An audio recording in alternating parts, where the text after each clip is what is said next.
আজকে অমিত শাহ এলেন, আপনার পাশে প্রবলভাবে দাঁড়ালেন। এই যে আপনার বাড়িতে কালকে যে ঘটনা ঘটলো, কি বলবেন?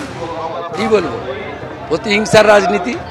অমিত শাহজি যা বলে গেছে তারপরে বলার কিছু হবে। পার্থর যে কোচি গার্লফ্রেন্ড, অপার বাড়ি থেকে 51 কোটি পাওয়া যায়, বিরোধী দলনেতার বাড়ি থেকে খালি হাতে ফিরতে হয়। হঠাৎ এই সময় মমতা ব্যানার্জি 18 তারিখে এসপি কে বলেছে, আমার কাছে রেকর্ড আছে। আর ওই যে উনি এসপি নিখিল আগরওয়ালকে দায়িত্ব দিয়েছিল। আমি হাইকোর্টে আজকে লিভ চেয়েছিলাম, লিভ গ্র্যান্ট করেছে। শুক্রবার হিয়ারিং আছে। ইলেকশন কমিশনে আমি সৌম্যদীপ ভট্টাচার্য, নিখিল আগরওয়াল এবং অন্যান্য পুলিশ আধিকারিকদের বিরুদ্ধে স্পেসিফিক অভিযোগ করেছি ভিডিও ফুটেজ দিয়ে।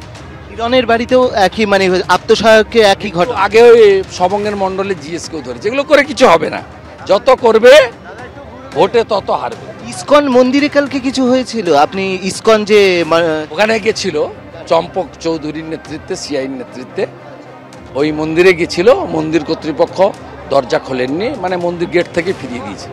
আজকে এর কাছে কেউ খবর দিয়েছিল ইসকন মন্দির থেকে আমি টাকা বিতরণ করছি। একটাই এত দুরাবস্থা হয়নি। আমি ভোটের সময় কোনো মন্দিরকে ব্যবহার করি না। আমি ওই মন্দিরের সভাপতি। ভোট ঘোষণা থেকে অদ্যাবধি মন্দিরে আমি যাই।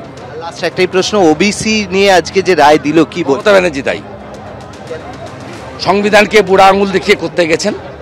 তাই অসাংবিধানিক কাজ করলে উচ্চ আদালতগুলো হস্তক্ষেপ করে আহত বলছে। অবশ্যই আমরা কথা বললাম শুভেন্দু অধিকারীর সঙ্গে। তিনি জানিয়ে দিলেন যে এই যে পুরো বিষয়, সেই বিষয়টা হয়েছিল শুভেন্দু অধিকারীকে ভয় দেখানোর জন্য, কিন্তু তিনি তাতে এতটুকু ভয় পাননি এবং তিনি পুরো বিষয়টি নিয়ে আদালতের দ্বারস্থ হয়েছেন। পূর্ব মেদিনীপুরে লাখ লাখ টাকা উদ্ধার। এবং আপনাদের জানিয়ে রাখি, পূর্ব মেদিনীপুরে যখন নাকা তল্লাশি চালায় পুলিশ, তখন হেড়িয়ায় খামে ভর্তি টাকা উদ্ধার করলো পুলিশ। প্রচুর খামে ভাগ ভাগ করে রাখা ছিল 7.5 লক্ষ টাকা। গাড়ি ভর্তি বিজেপির পতাকা, ফেস্টুন। একজনকে আটক করেছে পুলিশ, এমনই খবর পাওয়া যাচ্ছে পুলিশ সূত্রে। তবে খামে করে কোথায়, কাদের কাছে, কে টাকা পাঠাচ্ছিল, তদন্তে পুলিশ।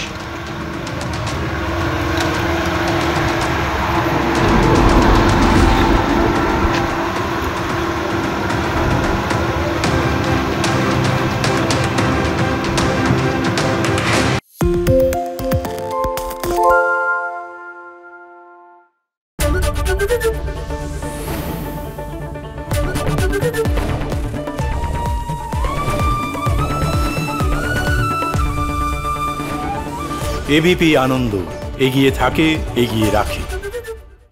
সত্য অন্তহীন, সত্যের খোঁজও তাই, সত্য সন্ধানে তাই আমরা অক্লান্ত, অকুতভয়। এবিপি আনন্দ নতুন ভাবনার প্রতীক, যা মনে মুক্ত, তথ্যে যুক্ত এবং যাবতীয় সীমানার বাঁধন থেকে মুক্ত।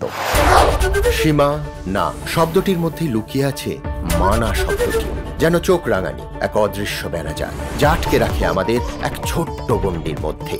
একমাত্র সঠিক খবরই গড়ে তুলবে এক মুক্ত সমাজ।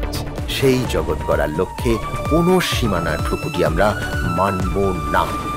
এবিপি আনন্দ, এগিয়ে থাকে, এগিয়ে রাখে।